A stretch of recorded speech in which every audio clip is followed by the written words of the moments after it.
परिचय। अरे अमित, तुम क्या कर रहे हो? कुछ भी नहीं पिताजी, मुझे आपसे कुछ पूछना है। हाँ हाँ, पूछो। पिताजी, हमारे देश की जनसंख्या वृद्धि दर क्या है? अच्छा प्रश्न है बेटा। हम अवकलज का उपयोग करके वृद्धि दर का पता लगा सकते हैं। हम वृद्धि दर निकालने में अवकलज का उपयोग कैसे कर सकते हैं पिताजी? क्या तुम इसके बारे में और अधिक जानना चाहते हो? हाँ पिताजी। तो आओ, अपने इस नए अध्याय में हम अवकलज के अनुप्रयोगों के बारे में विस्तार से चर्चा करें। उद्देश्य।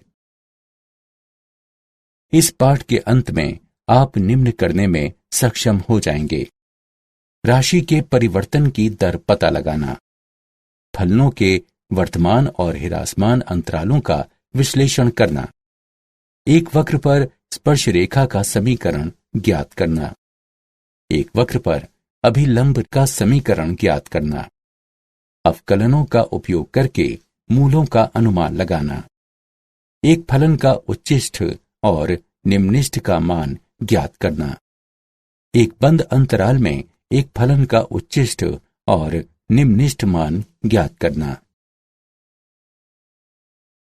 राशि के परिवर्तन की दर। अवकलज को एक फलन के परिवर्तन की तात्कालिक दर द्वारा परिभाषित किया जाता है। इसका मानक उदाहरण यह है कि यदि एफ टी समय टी पर एक वस्तु की स्थिति दर्शाता है, तब एफ डैश टी समय टी पर वस्तु की चाल को दर्शाता है। आइए एक उदाहरण लेते हैं जहां परिमाण समय के साथ बदलता है। यदि एफ टी बराबर जीवाणुओं की संख्या है, तब एफ डैश टी बराबर जनसंख्या वृद्धि दर है। यदि एफ टी बराबर रेडियोधर्मी पदार्थों की मात्रा है, तब एफ डैश टी बराबर क्षय की दर है।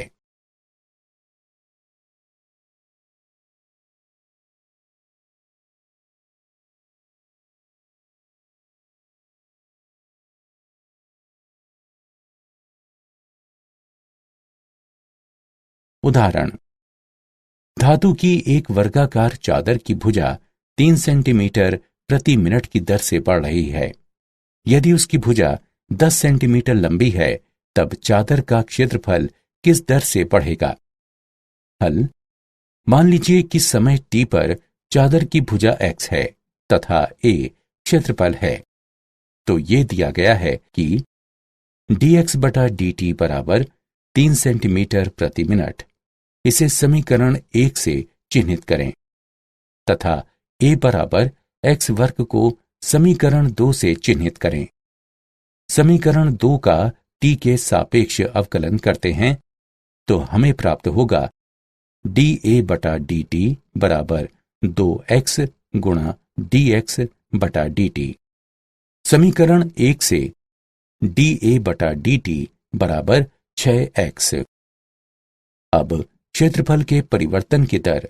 यदि x बराबर 10 सेंटीमीटर है, तब x पर dA बटा dt बराबर 10 होगा, जो कि बराबर होगा 6 गुणा 10 अर्थात 60 वर्ग सेंटीमीटर प्रति मिनट के।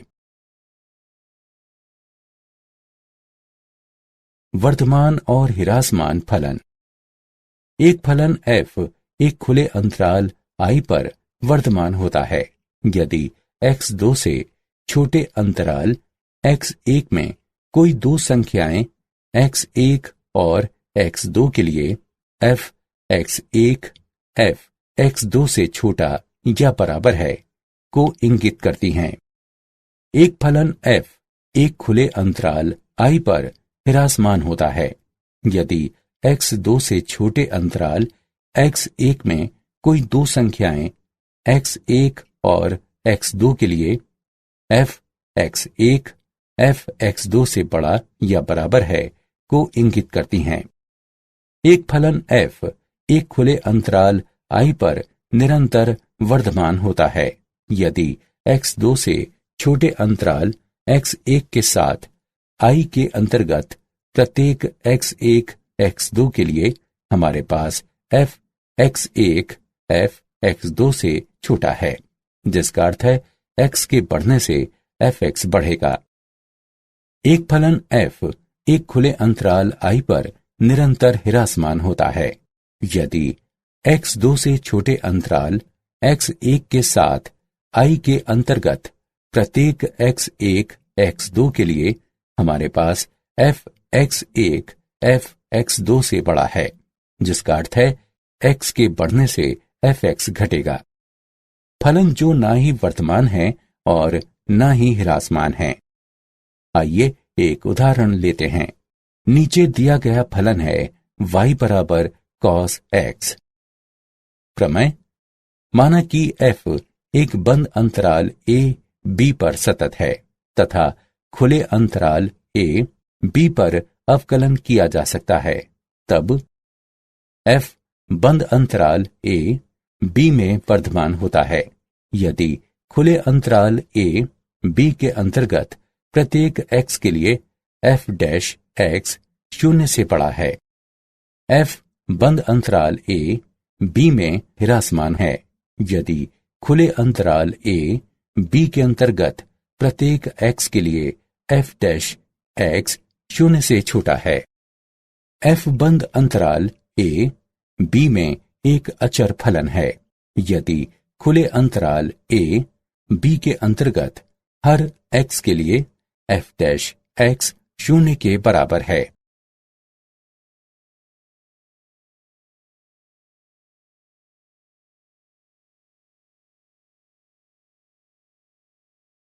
उदाहरण: a का मान ज्ञात कीजिए जिसके लिए fx बराबर x वर्ग घटा 2ax जमा 6 निरंतर वर्तमान हो जब x 0 से बड़ा है।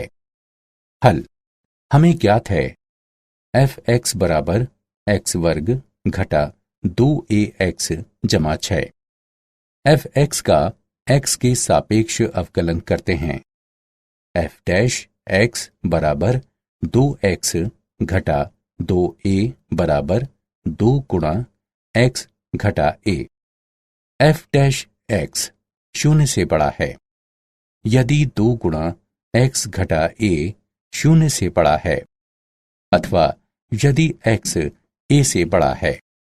अतएव a 0 से बड़ा या बराबर है क्योंकि x 0 से बड़ा है। स्पर्श रेखा और अभिलंब: माना कि y बराबर fx x के सापेक्ष y का अवकलज अर्थात x1 y1 पर dy बटा dx x1 y1 पर वक्र y बराबर x के f के लिए स्पर्श रेखा की ढलान को प्रदर्शित करता है, तब x1 y1 पर वक्र के लिए स्पर्श रेखा का समीकरण y घटा y1 बराबर x1 y1 पर dy बटा dx x घटा x1 होता है। जैसा कि हम जानते हैं कि संपर्क स्थल पर अभिलंब रेखा स्पर्श रेखा के लंबवत होती है, अतएव x1 y1 पर अभिलंब की ढलान x1 y1 पर घटा 1 बटा dy बटा dx होता है। x1 y1 पर वक्र y बराबर x के f के लिए अभिलंब का समीकरण y घटा y1 बराबर x1 y1 पर घटा 1 बटा dy बटा dx गुणा x घटा x1 होता है। विशेष स्थिति: यदि स्पर्श रेखा की ढाल 0 हो तब tan थीटा बराबर 0 एवं इसलिए थीटा बराबर 0, जिसका तात्पर्य है कि स्पर्श रेखा x अक्ष के समानांतर होती है। अतः बिंदु x1 y1 पर स्पर्श रेखा का समीकरण y बराबर y1 के द्वारा दिया जाता है। यदि थीटा का मान पाई बटा 2 के समतुल्य होता है तब tan थीटा का मान अनंत के समतुल्य होगा, जिसका तात्पर्य है कि स्पर्श रेखा एक्स अक्ष के लंबवत है, अर्थात वाई अक्ष के समानांतर है। इसलिए x1 y1 पर स्पर्श रेखा का समीकरण x बराबर x1 द्वारा दिया जाता है। उदाहरण, वक्र के लिए स्पर्श रेखा और अभिलंब की ढलान ज्ञात कीजिए। 1/2 पर वर्गमूल x जमा वर्गमूल y बराबर 1। हल, वक्र का समीकरण वर्गमूल x जमा वर्गमूल y बराबर 1 है। इसे समीकरण 1 से चिह्नित करें। x के सापेक्ष समीकरण 1 का अवकलन करने पर हमें प्राप्त होता है 1/2 गुणा वर्गमूल x जमा 1/2 गुणा वर्गमूल y गुणा dy बटा dx बराबर 0, अथवा dy बटा dx बराबर घटा वर्गमूल y बटा x। अतएव 1/2 पर स्पर्श रेखा की ढाल घटा वर्गमूल 1/2 बटा 1/2 बराबर घटा 1 है, तथा 1/2 पर वक्र के लिए अभिलंब की ढाल घटा 1 बटा घटा 1 बराबर 1 है।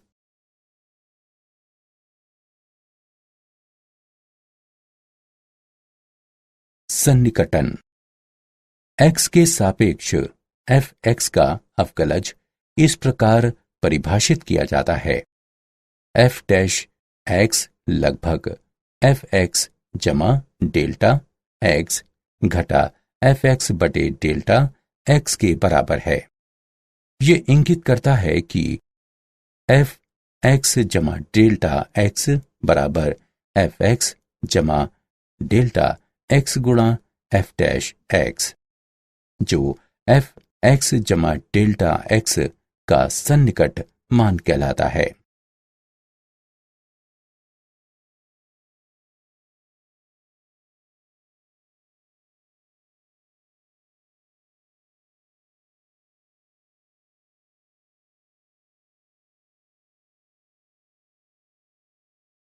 उदाहरण, अवकलन का उपयोग करते हुए 9996 के चतुर्थ मूल का सन्निकट मान ज्ञात कीजिए।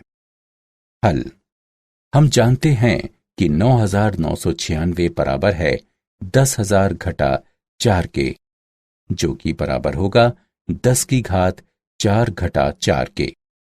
चलिए माना कि x बराबर 10 की घात 4 और डेल्टा x बराबर घटा 4 है। अतएव x जमा डेल्टा x बराबर 9996 होगा। माना कि y बराबर x की घात 1/4, जो कि बराबर है 10 की घात 4 गुणा 1/4 के, जो बराबर होगा 10 के।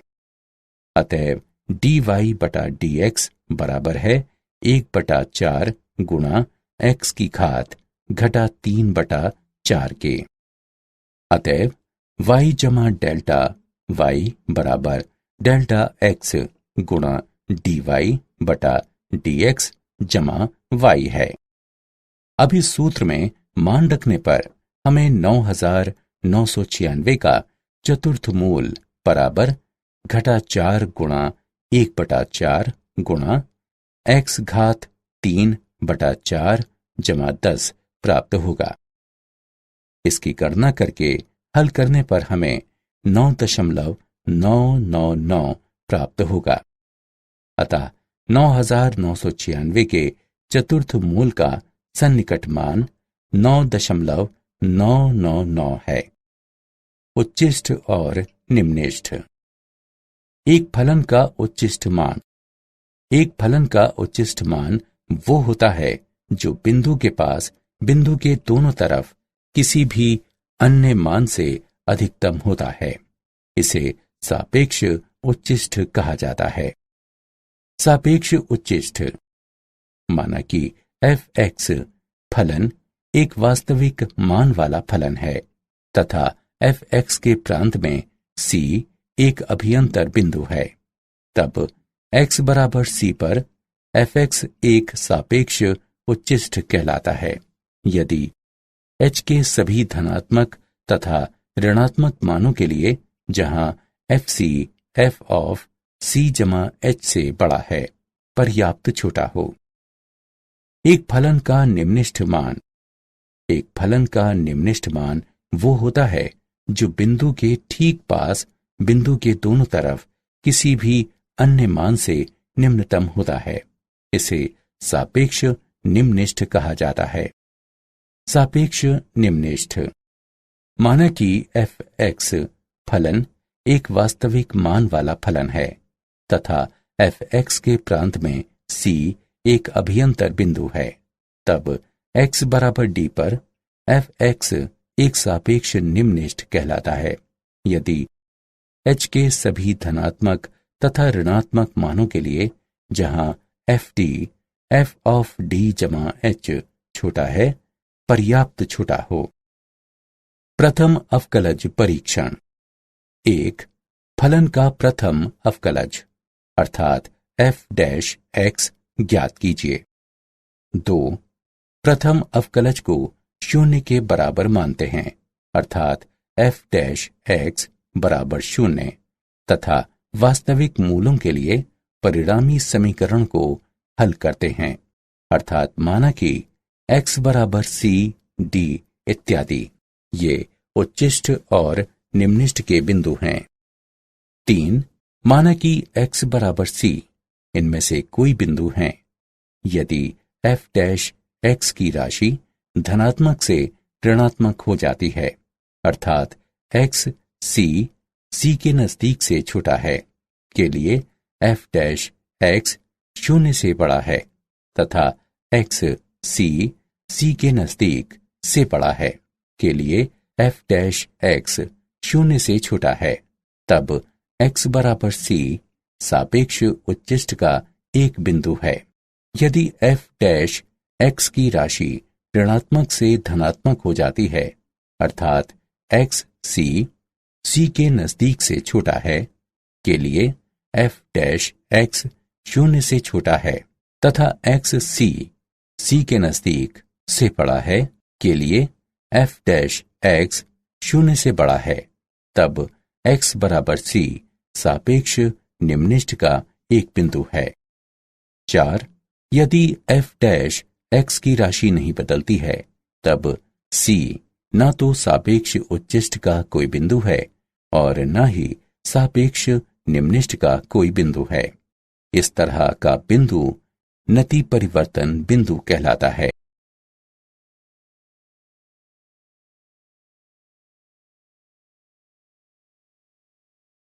उच्चिष्ट और निम्निष्ठ। द्वितीय अवकलज परीक्षण। माना कि f अंतराल i पर परिभाषित एक फलन है तथा c i के अंतर्गत आता है। माना कि f c पर 2 बार अवकलनीय है, तब x बराबर c के सापेक्ष उच्चिष्ट का एक बिंदु है। यदि f'(c) बराबर 0 तथा f'(c) 0 से छोटा है, fc का मान f के सापेक्ष उच्चिष्ट मान होता है। x बराबर c सापेक्ष निम्निष्ठ का एक बिंदु है। यदि f'(c) बराबर 0 हो तथा f'(c) 0 से बड़ा हो, fc का मान f का सापेक्ष निम्निष्ठ मान होता है। परीक्षण विफल हो जाता है यदि f'(c) बराबर 0 है तथा f'(c) बराबर 0 है। इस स्थिति में हम प्रथम अवकलज परीक्षण का उपयोग करके ज्ञात करते हैं कि c एक सापेक्ष उच्चिष्ट, सापेक्ष निम्निष्ठ अथवा नति परिवर्तन का बिंदु है।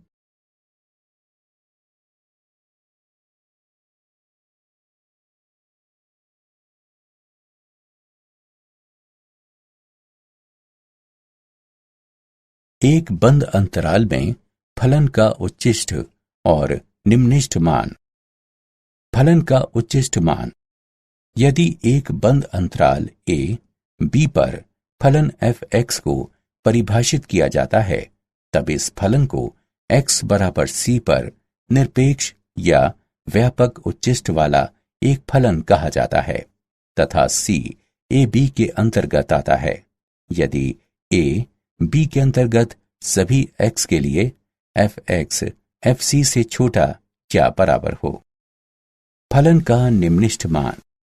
यदि एक बंद अंतराल a, b पर एक फलन f(x) को परिभाषित किया जाता है, तब इस फलन को x बराबर d पर एक निम्निष्ठ वाला फलन कहा जाता है तथा d a b के अंतर्गत आता है यदि a b के अंतर्गत सभी x के लिए f(x) ft से बड़ा या बराबर हो।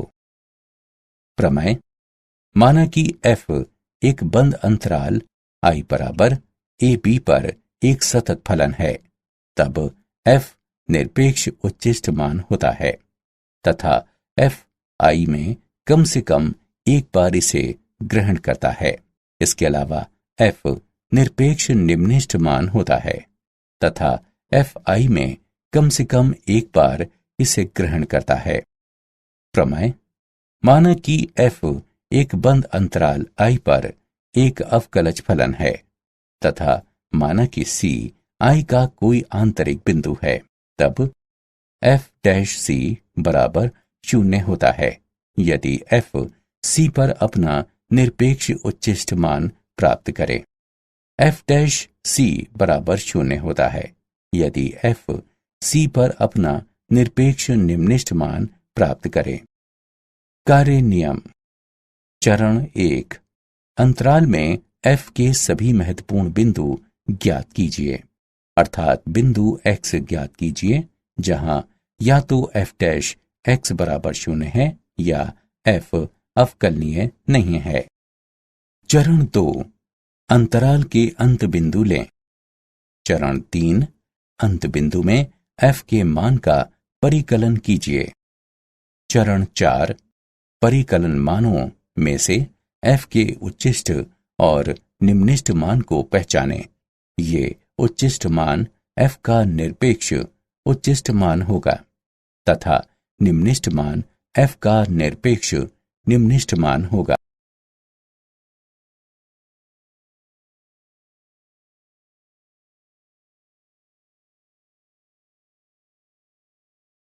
उदाहरण। प्रथम अवकलज परीक्षण का उपयोग करते हुए फलन f(x) बराबर 2x घन घटा 9x वर्ग घटा 24x के लिए सापेक्ष उच्चिष्ट और सापेक्ष निम्निष्ठ बिंदुओं को ज्ञात कीजिए। हल। हम निम्न फलन को हल करके 6 गुणा x वर्ग घटा 3x घटा 4 प्राप्त करेंगे। अब हम समीकरण का गुणनखंड इस प्रकार कर सकते हैं। 6 गुणा x घटा 4 गुणा x जमा 1।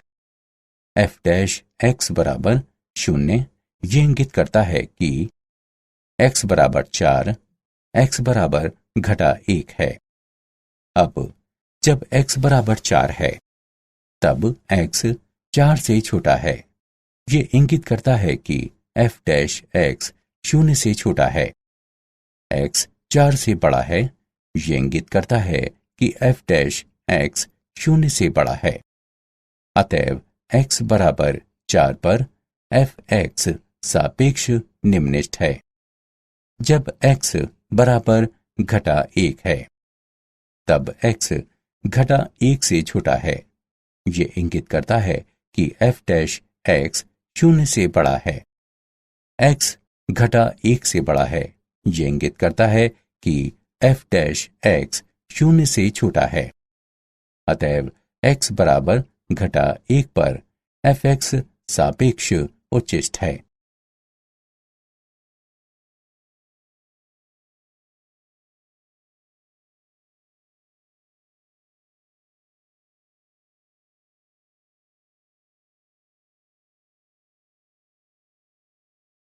उदाहरण।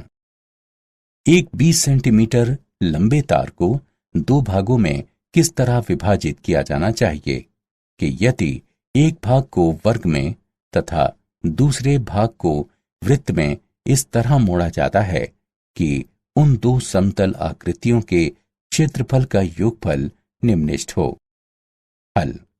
माना कि एक भाग x है, तब दूसरा भाग 20 घटा x होगा। माना कि x वर्ग का परिमाप है तथा 20 घटा x वृत्त की परिधि है, तब कुल क्षेत्रफल होगा a बराबर x बटा 4 संपूर्ण वर्ग जमा पाई गुणा 20 घटा x बटा 2 पाई संपूर्ण वर्ग है, जो कि बराबर होगा x वर्ग बटा 16 जमा 20 घटा x वर्ग बटा 4 पाई के। अतएव dA बटा dx बराबर x बटा 8 घटा 20 घटा x बटा 2 पाई। चरम मानों के लिए dA बटा dx बराबर 0। ये इंगित करता है कि x बटा 8 घटा 20 घटा x बटा 2 पाई बराबर 0 है। ये इंगित करता है कि पाई गुणा x घटा 80 जमा 4x बराबर 0। ये इंगित करता है कि x बराबर 80 बटा पाई जमा 4। इसके अलावा d2a बटा dx वर्ग बराबर 1 बटा 8 जमा 1 बटा 2 पाई 0 से बड़ा है। इस प्रकार दो समतल आकृतियों का क्षेत्रफल निम्नलिखित होगा जब x बराबर 80 बटा पाई जमा 4 हो।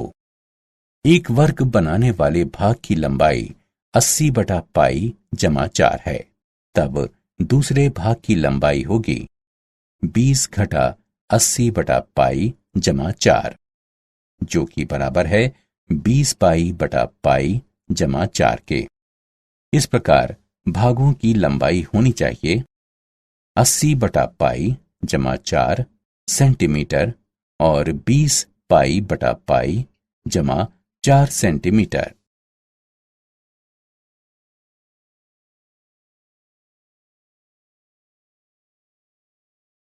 क्या आप जानते हैं, सर आइजैक न्यूटन ने अवकलज के विकास में बहुत बड़ा योगदान दिया है। गोटफ्रीड विल्हेम लेबनिज एक जर्मन दार्शनिक, गणितज्ञ और तर्कशास्त्री थे, जिन्होंने स्वावलंबन से कलन का विकास किया।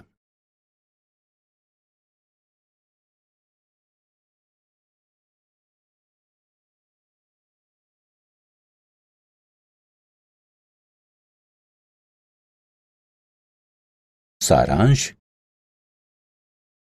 आइए हमने जो कुछ सीखा है उसे संक्षेप में दोहराएं। एक अवकलज को इस तरह से परिभाषित किया जा सकता है कि ये एक फलन की तात्कालिक परिवर्तन की दर देता है। फलन f एक खुले अंतराल i पर वर्तमान होता है यदि x2 से छोटे अंतराल x1 में कोई दो संख्याएं x1 और x2 के लिए fx1 fx2 से छोटा या बराबर है को इंगित करती हैं। फलन f एक खुले अंतराल i पर हिरासमान होता है यदि x2 से छोटे अंतराल x1 में कोई दो संख्याएं x1 और x2 के लिए fx1 fx2 से बड़ा या बराबर है को इंगित करती हैं। खुले अंतराल i पर एक फलन f निरंतर वर्धमान होता है यदि x2 से छोटे अंतराल x1 के साथ i के अंतर्गत प्रत्येक x1 x2 के लिए हमारे पास fx1 fx2 से छोटा हो। इसका तात्पर्य यह है कि यदि x बढ़ता है तब fx बढ़ेगा। खुले अंतराल i पर एक फलन f निरंतर हिरासमान होता है यदि x2 से छोटे अंतराल x1 के साथ I के अंतर्गत प्रत्येक x1 x2 के लिए हमारे पास fx1 fx2 से बड़ा हो। इसका तात्पर्य यह है कि यदि x बढ़ता है तब fx घटेगा। बिंदु x1 y1 पर वक्र y बराबर fx के लिए स्पर्श रेखा का समीकरण है। y घटा y1 बराबर बिंदु x1 y1 पर dy बटा dx गुणा x घटा x1।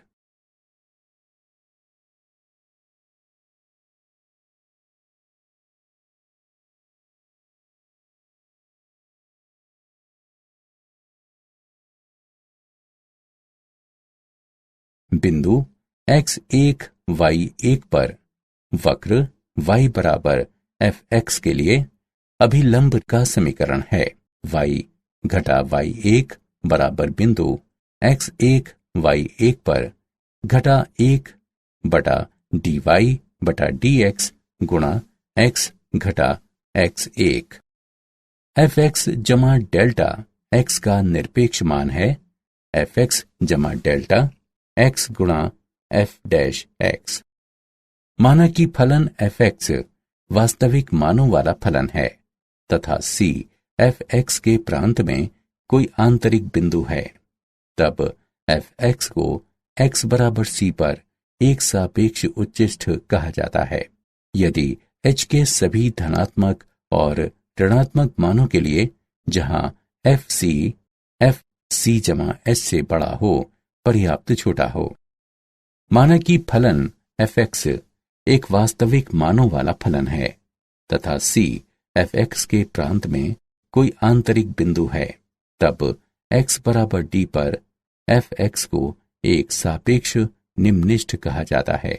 यदि h के सभी धनात्मक और ऋणात्मक मानों के लिए जहां fd जमा h से छोटा हो पर्याप्त छोटा हो।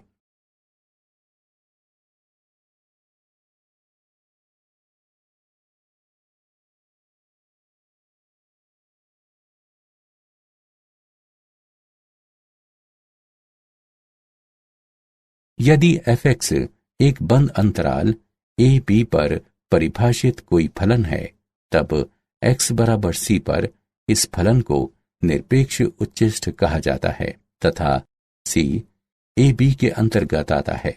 यदि a b के अंतर्गत सभी x के लिए fx fc से छोटा या बराबर हो। यदि fx एक बंद अंतराल a b पर परिभाषित कोई फलन है, तब x बराबर d पर इस फलन को निरपेक्ष निम्निष्ठ कहा जाता है तथा d a b के अंतर्गत आता है यदि a b के अंतर्गत सभी x के लिए fx fd से बड़ा या बराबर हो।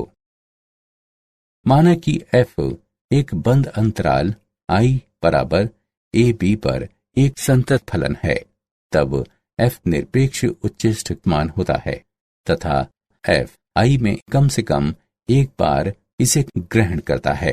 इसके अलावा f निरपेक्ष निम्निष्ठ मान भी होता है तथा f I में कम से कम एक बार इसे ग्रहण करता है। माना कि f बंद अंतराल I पर एक अवकलज फलन है तथा माना कि c I का कोई आंतरिक बिंदु है, तब f डैश c बराबर 0 है यदि f c पर अपना निरपेक्ष उच्चिष्ठ मान ग्रहण करे। f डैश c बराबर 0 है यदि f c पर अपना निरपेक्ष निम्निष्ठ मान ग्रहण करे।